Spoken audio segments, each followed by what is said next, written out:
In 1071, Seljuk Turks, led by Sultan Alp Arslan, defeat the Byzantine army and capture Emperor Romanus IV Diogenes at the Battle of Manzikert in modern-day Turkey. The victory results in widespread Turkish settlement in Asia Minor and eventually leads them to conquer the entire region. In 1542, Spanish explorer and conquistador Francisco de Orellana arrives at the mouth of the Amazon River on the Atlantic coast of South America, having departed from the continent's Pacific coast about 18 months earlier. In 1939, a game between the Cincinnati Reds and the Brooklyn Dodgers at Ebbets Field in New York becomes the first televised Major League Baseball game. NBC broadcasts the game, reaching an audience limited primarily to the New York City area. In 1968, thousands of people take to the streets in Chicago during the Democratic National Convention to protest the Vietnam War.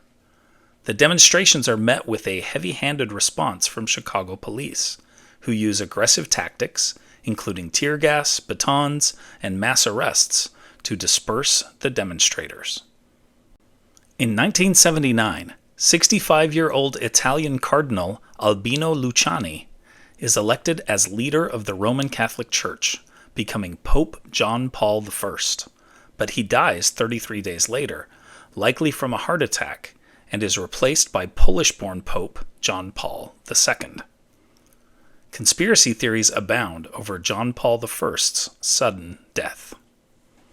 In 1995, English musician Seal's Kiss from a Rose hits number 1 on the U.S. Billboard Hot 100 after being used in the movie Batman Forever.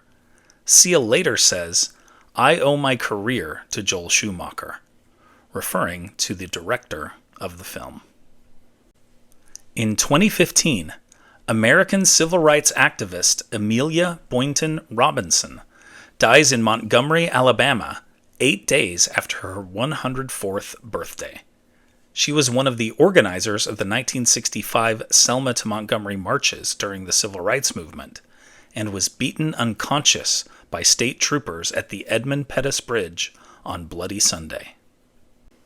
In 2023, game show host Bob Barker dies in Los Angeles at age 99.